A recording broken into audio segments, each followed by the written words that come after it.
Good morning दोस्तों, आप लोग कैसे हैं? तो फिर से स्वागत है आप लोगों का पसंदीदा YouTube channel Balram creative class में। आज हम लोग करने वाले हैं भौतिक विज्ञान का 100 प्रश्नोत्तरी, मतलब क्वेश्चन भी रहेगा आंसर के साथ करेंगे। ठीक है, मिक्स क्वेश्चन रहेगा। मतलब फिजिक्स में जितना भी क्वेश्चन बनता है तो हर टॉपिक का फिजिक्स का क्वेश्चन लाए हैं, और ये आपका हर जितने भी कोई भी एग्जाम होने वाले हैं हर एग्जाम में आपका ये उपयोगी रहेगा। चलिए ज़्यादा लेट नहीं करते, आज का हम करते हैं भौतिक विज्ञान का टोटल 20 क्वेश्चन करेंगे। ठीक है, आइए पार्ट 1 रहेगा। पार्ट 1 इसका टोटल 5 पार्ट लाएंगे, तो हम तो आज का करेंगे पार्ट 1 और टोटल रहेगा 5 पार्ट, क्योंकि 20-20 क्वेश्चन रहेगा जिसमें से 100 हम क्वेश्चन कलेक्ट किए हैं इसमें से। ठीक है, तो चलिए आज का स्टार्ट करते हैं। पहला प्रश्न, आज का पहला प्रश्न है, देखते हैं निम्नलिखित में से कौन सी मात्रा जड़त्व द्वारा मापा जाता है। तो जड़त्व का माप है, बताना है कौन सी मात्रा जड़त्व का माप है। वेग, ऑप्शन में त्वरण, ऑप्शन में द्रव्यमान और ऑप्शन में भार, जिसको बोलते हैं वजन। तो आप लोग बताने की कोशिश कीजिएगा कौन सी मात्रा जड़त्व का माप है। चलिए, तो हम लोग आंसर की ओर बढ़ते हैं, तो इसका सही आंसर होगा ऑप्शन नंबर सी, क्या हो जाएगा, द्रव्यमान। ऑप्शन नंबर सी इसका सही जवाब हो जाएगा। चलिए नेक्स्ट क्वेश्चन की ओर बढ़ते हैं। क्वेश्चन नंबर 2, क्वेश्चन नंबर 2 है, खाद्य ऊर्जा को हम किस इकाई में माप सकते हैं। तो बताना है खाने वाली जो ऊर्जा है उसको हम किस इकाई में माप सकते हैं। कैलोरी में, ऑप्शन में केल्विन में, ऑप्शन में से जूल में, ऑप्शन में डी अर्ग में। चलिए आप लोग बताइए, तो इसका सही आंसर हो जाएगा ऑप्शन नंबर ए, कैलोरी में। तो ऑप्शन नंबर ए इसका सही जवाब हो जाएगा कैलोरी में। क्वेश्चन नंबर 3 की ओर बढ़ते हैं। क्वेश्चन नंबर 3 में देखते हैं, पदार्थ के संवेग और वेग के अनुपात में कौन सी भौतिक राशि प्राप्त होती है। तो आपको बताना है वेग और संवेग के अनुपात से कौन सी भौतिक राशि प्राप्त होती है। पहला ऑप्शन है वेग, ऑप्शन में त्वरण, ऑप्शन में द्रव्यमान, ऑप्शन में बल। चलिए, तो इसका सही जवाब देख लेते हैं। ऑप्शन नंबर सी हो जाएगा द्रव्यमान। क्या हो जाएगा, कौन सी भौतिक राशि प्राप्त होती है, तो द्रव्यमान। ऑप्शन नंबर सी इसका सही जवाब हो जाएगा। चलिए क्वेश्चन नंबर 4 की ओर बढ़ते हैं। क्वेश्चन नंबर 4 देखते हैं, चलती हुई बस को जब अचानक ब्रेक लगाई जाती है तो उसमें बैठे यात्री आगे की दिशा की ओर गिरते हैं, तो आगे की ओर झुक जाते हैं। ठीक है, इसके द्वारा कौन सा मतलब कि नियम का पालन करता है, आपको बताना है। पहला ऑप्शन है सापेक्षता का सिद्धांत, क्या, ऑप्शन में न्यूटन का पहला नियम, ऑप्शन नंबर सी न्यूटन का दूसरा नियम, ऑप्शन नंबर डी न्यूटन का तीसरा नियम। तो इसका सही आंसर भी बढ़ रहा है, तो यह हुआ न्यूटन का पहला नियम, जिसको जड़त्व का नियम के नाम से भी जाना जाता है। तो इसका सही जवाब हो जाएगा ऑप्शन नंबर डी न्यूटन का प्रथम नियम, जो जड़त्व के नियम के नाम से भी जानते हैं। ठीक है, चलिए क्वेश्चन नंबर 5 की ओर बढ़ते हैं। क्वेश्चन नंबर 5, समुद्र में प्लावन करते आइस बर्फ का कितना भाग समुद्र की सतह का ऊपर रहता है। तो आपको बताना है, जब समुद्र में ये समुद्र का पानी है तो इसका आइस करते हुए इसका कितना हुआ भाग जो रहता है ये पानी के ऊपरी सतह पे रहता है। पहला ऑप्शन है 1/9, ऑप्शन में भी 1/10, ऑप्शन में भी 1/6 और ऑप्शन में भी 1/4। तो इसका सही जवाब हो जाएगा ऑप्शन में भी 1/10। तो कितने भाग रहता है, 1/10, मतलब एक भाग ऊपर 10 में। ठीक है, तो 10 भाग में से एक भाग ऊपर रहता है। ठीक है, चलिए नेक्स्ट क्वेश्चन चलते हैं। क्वेश्चन नंबर 6 की ओर बढ़ते हैं। हम दलदली सड़कों पर क्यों फिसलते हैं। पहला गुरुत्वाकर्षण के कारण, ऑप्शन में अपेक्षित वेग के कारण, ऑप्शन में घर्षण की कमी के कारण और ऑप्शन में घर्षण की अधिकता के कारण।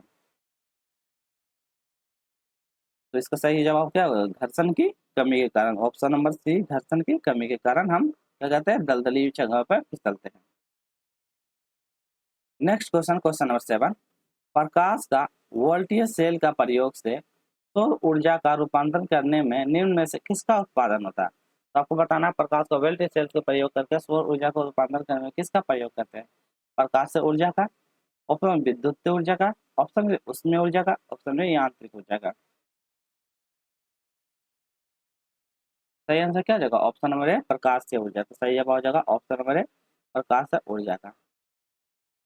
क्वेश्चन नंबर 8 की ओर बढ़ते हैं। क्वेश्चन नंबर 8 में बोलता है, स्वचालित वाहनों में द्रव्य चालित ब्रेकों का इस्तेमाल वस्तुतः किस नियम का सीधा अनुप्रयोग होता है। तो जो स्वचालित वाहन होता है तो इसमें कौन सा नियम का प्रयोग किया जाता है। पहला ऑप्शन है पास्कल का नियम, ऑप्शन में टोरसेल का नियम, ऑप्शन में सी आर्किमिडीज का सिद्धांत और ऑप्शन में न्यूटन का गति का नियम। तो बताइए कौन सा नियम पालन करता है।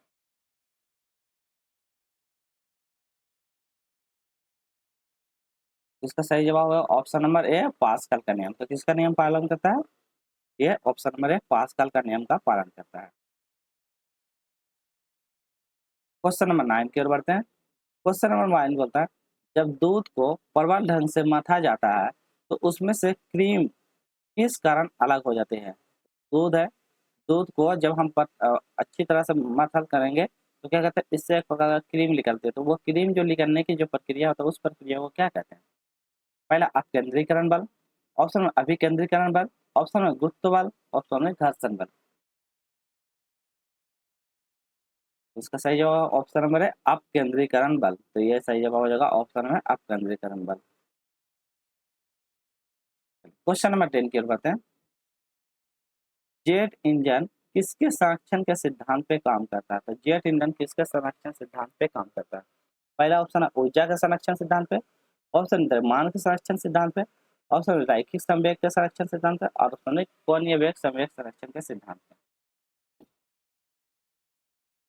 तो सही जवाब हो जाएगा रैखिक संवेग संरक्षण के सिद्धांत पे। तो ऑप्शन नंबर सी, रैखिक संवेग संरक्षण के सिद्धांत पे काम करती है।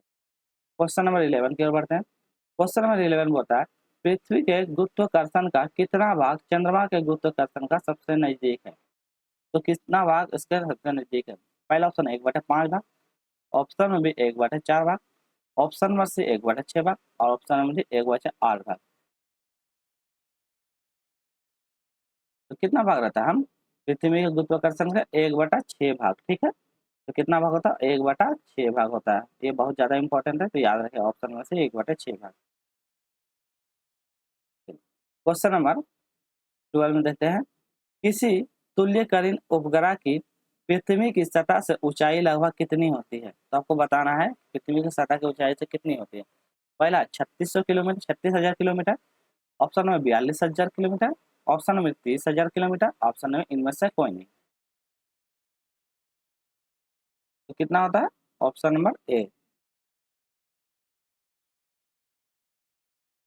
36,000 किलोमीटर। नेक्स्ट क्वेश्चन, वर्षा की बूंद का आकार गोलाकार किस कारण हो जाता है? पहला ऑप्शन श्यानता के कारण, ऑप्शन है पृष्ठ तनाव के कारण, ऑप्शन है पृष्ठ प्रत्यास्थता के कारण, ऑप्शन है गुरुत्व के कारण। तो बताइए वर्षा का बूंद का गोल आकार किस कारण हो जाता है? तो ये पृष्ठ तनाव के कारण हो जाता है। ऑप्शन नंबर बी हो जाएगा, पृष्ठ तनाव के कारण हो जाता है। क्वेश्चन नंबर 14 की ओर बढ़ते हैं।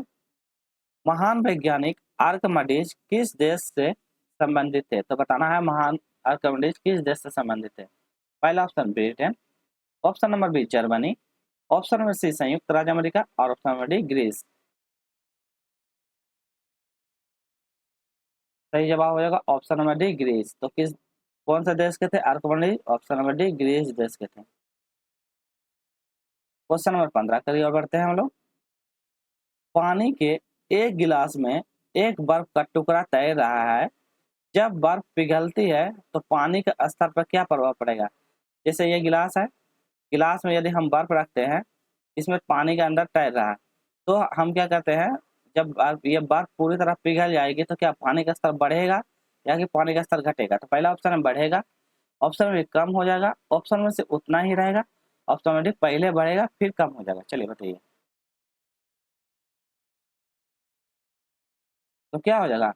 इसमें कोई फर्क नहीं रहेगा, क्योंकि ये गलेगा तो ये क्या होगा, उतना ही अपना ही जितना जगह है उतना ही रहेगा। तो क्या ऑप्शन में से हो जाएगा, उतना ही रह जाएगा, ठीक है। चलिए क्वेश्चन नंबर 16, गुरुत्वाकर्षण के सार्वभौमिक नियम का प्रतिपादन किसने किया था? पहला ऑप्शन न्यूटन ने किया था, ऑप्शन नंबर बी गैलीलियो ने किया था, ऑप्शन ए कोपरनिकस ने किया था, ऑप्शन बी आइंस्टीन ने किया था। कौन किया था गुरुत्वाकर्षण का सार्वभौमिक? तो सही जवाब हो जाएगा ऑप्शन नंबर ए, क्या हो जाएगा? ऑप्शन नंबर ए हो जाएगा, न्यूटन ने किया था, ठीक है, गुरुत्वाकर्षण का।